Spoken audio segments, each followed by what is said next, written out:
Ilmu juga diniatkan untuk menghilangkan kerusakan yang disebabkan oleh kebodohan karena tidak mau mencari ilmu.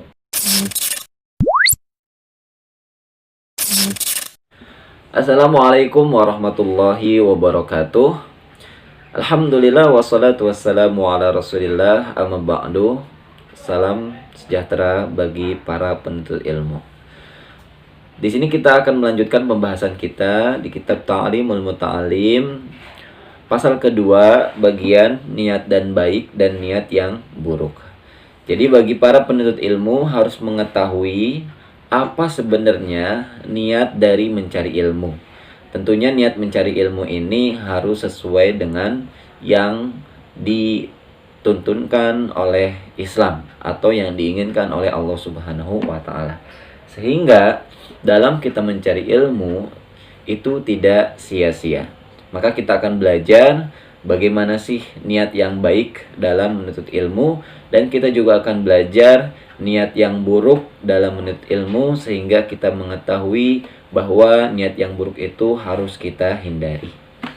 Yang pertama yang akan kita pelajari adalah niat yang baik dan apa sebenarnya niat yang baik dalam menuntut ilmu. Penulis mengatakan, "Wen bagi ayanwiyal muta'allimu bi thalibil ilmi ridallah wad darul akhirah." Dan sebaiknya penuntut ilmu, orang yang mencari ilmu itu meniatkan dalam belajarnya untuk mencari ridho Allah. Jadi yang pertama yang harus diperhatikan dari menuntut ilmu atau belajar adalah untuk mencari ridho Allah Subhanahu wa taala. Wad darul akhirah. Dan di samping mencari ridho Allah, kita juga mengharapkan hal-hal yang berkaitan dengan akhirat. Artinya kita juga mencari kebahagiaan akhirat. Jadi mencari ilmu, menuntut ilmu agar kita mendapatkan kebahagiaan di akhirat.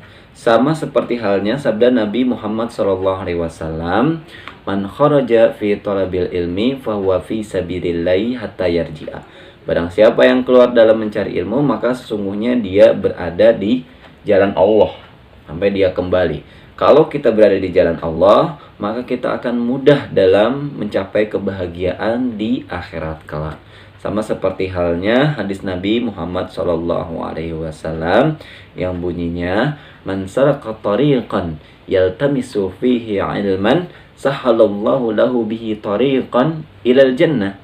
Barang siapa yang berjalan untuk menuntut ilmu, maka Allah akan mudahkan jalannya untuk menuju surga. Kita mengetahui bahwa ketika orang masuk ke dalam surga, mereka akan mendapatkan kebahagiaan.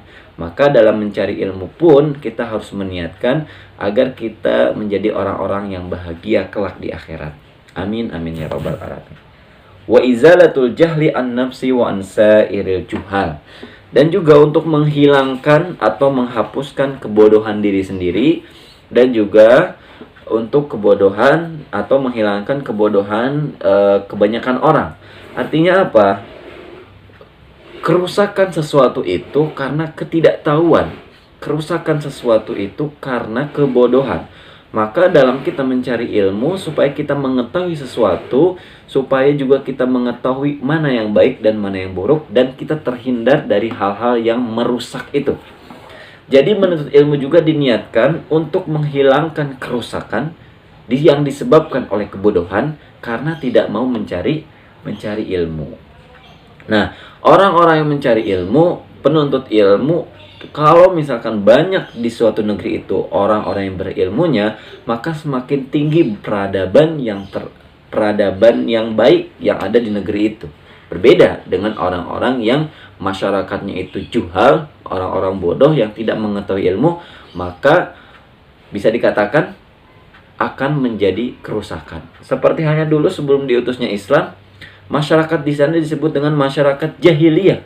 Bukan berarti di sana mereka itu tidak mengerti tentang baca tulis. Mereka ada sebagian yang mengerti tentang baca tulis, tapi ilmu syariat itu belum ada di sana. Sehingga kemudian Nabi Muhammad SAW membawa ilmu syariat, ilmu tentang kebahagiaan akhirat. Maka orang-orang di sana tidak lagi disebut masyarakat jahiliyah, tapi disebut dengan masyarakat madani. Disebut disebut masyarakat jahiliyah karena mereka bodoh tentang ilmu tentang akhirat. Mereka itu banyak melakukan kerusakan-kerusakan, tidak adanya aturan-aturan yang tidak ada aturan-aturan agama gitu ya, sehingga mereka melakukan kerusakan-kerusakan yang tanpa mereka sadari sendiri karena kebodohan mereka. Nah itu. Kemudian mengembangkan agama dan mengabadikan Islam. Wahyadin wa ibqa'il Islam. Jadi untuk mengembangkan agama ini dikembangkan dengan ilmu, tidak dengan semangat saja, tidak dengan hawa nafsu saja.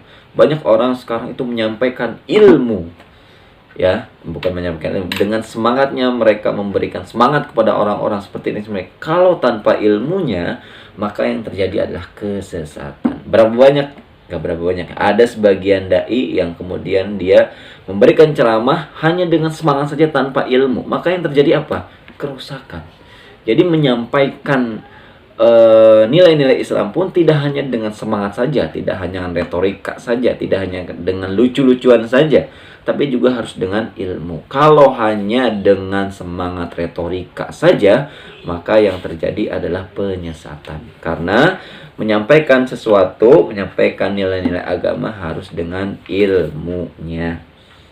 Fa inna baqaul Islam bil ilmi wa la yasuzu wa taqwa ma'al jahil. Sedangkan berbuat zuhud takwa itu tidak sah jika tanpa ilmu. Nah, orang-orang yang bertakwa juga itu harus memiliki ilmu, karena ilmu tidak diraih, takwa tidak diraih kecuali dengan ilmu. Maka penting sekali di sini meningkatkan ketakwaan, ya. Itu salah satu sebabnya adalah dengan meningkatnya ilmu. Jadi kalau kita ingin takwa kita semakin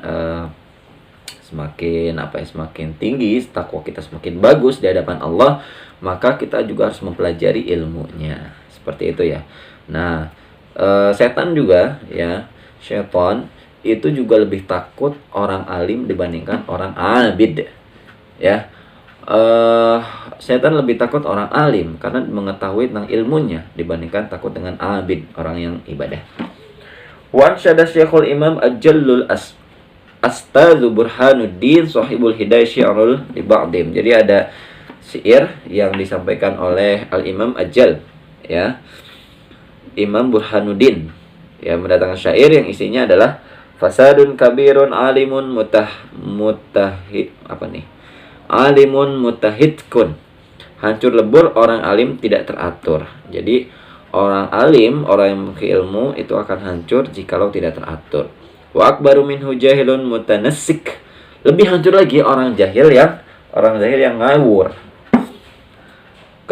Kedua-duanya huma fitnatunil alamina azimah. Kedua-duanya fitnah besar. Liman bihima fi dinika yatamassak. Menimpa alam semesta bagi orang yang menganutnya sebagai dasar agama. Wayan bihi syukru ala. Nah, di samping itu juga menuntut ilmu juga untuk meniatkan mensyukuri atas kenikmatan akal dan kesehatan badan. Jadi kita diberikan akal oleh Allah Subhanahu wa taala sebagai bentuk dari mensyukuri nikmatnya, maka akal itu harus digunakan. Salah satunya untuk menuntut ilmu. Akal ini seperti halnya pisau. Jika tidak diasah, maka akal itu akan tumpul. Nah, bagaimana mengasahnya? Mengasahnya dengan cara belajar menuntut ilmu. Maka salah satu bentuk kesyukuran kita memiliki akal yang telah Allah berikan adalah dengan cara menuntut ilmu. Juga sama kesehatan. Ya, Allah berikan kita kesehatan. Ya, bentuk syukurnya adalah menuntut ilmu. Karena betapa banyak orang yang sakit dan dia tidak bisa belajar. Maka beruntung sekali kita diberikan oleh Allah akal dan juga kesehatan untuk menuntut ilmu. Jadi kalau kita simpulkan ada 6 niat kita dalam belajar. Yang pertama adalah ridha Allah, yang kedua mencari kebahagiaan akhirat, yang ketiga membasmi kebodohan diri sendiri dan orang-orang yang bodoh di sekitarnya, yang keempat mengembangkan agama dan mengabadikan Islam, yang kelima itu sebagai bentuk kenikmatan akal dan kesehatan. Jadi ada 5 aja ya, bukan 6, maaf. Oke. Nah, di samping itu juga kita harus menghindari diri kita dari hal-hal atau niat yang buruk. Penting banget kita mengetahuinya.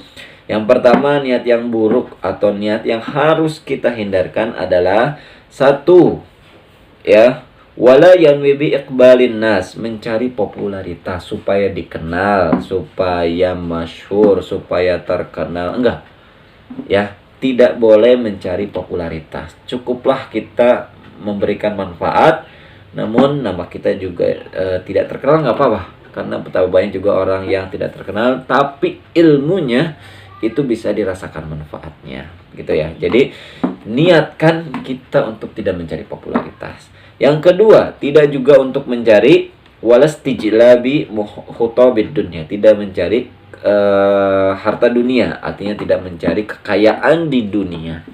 Ya, kita menuntut ilmu untuk mencari ridho Allah, kebahagiaan akhirat, dan 5 tadi yang sudah kita sebutkan. Adapun misalkan kita diberikan kekayaan, ya, karena keberkahan ilmu yang kita dapatkan, nah itu bonus saja. Sedangkan kita tidak niat untuk mencari harta dunia. Walal karomati inda sultan wa ghairi, dan kita juga tidak mencari kehormatan di mata penguasa dan semacamnya. Selanjutnya, waqala Muhammad bin Hasan rahmatullah alaihima, law kana an-nasu kulluhum abidi li'ataqtuhum wa tabarra'tu an awwalaihim. Berkata Syekh Muhammad Ibnu Hasan, andaikan seluruh manusia menjadi budakku, niscaya saya akan memerdekakan semuanya dan saya bebaskan penguasaan atas mereka. Jadi yang di sini adalah relevansi ucapan Ibnu Hasan menegaskan kembali isi paragraf sebelumnya, yaitu belajar bukan untuk mencari harta, pangkat maupun kehormatan. Oke, mudah-mudahan bisa dipahami. Itulah tentang niat yang baik dan niat yang buruk. Niat yang baik kita harus terus perbaiki, artinya kita harus pegang terus kelima niat yang baik ini, dan niat yang buruk sekali-kali mungkin tercetus dalam diri kita dan kita mencoba untuk menghindarinya. Sekian, wassalamualaikum warahmatullahi wabarakatuh.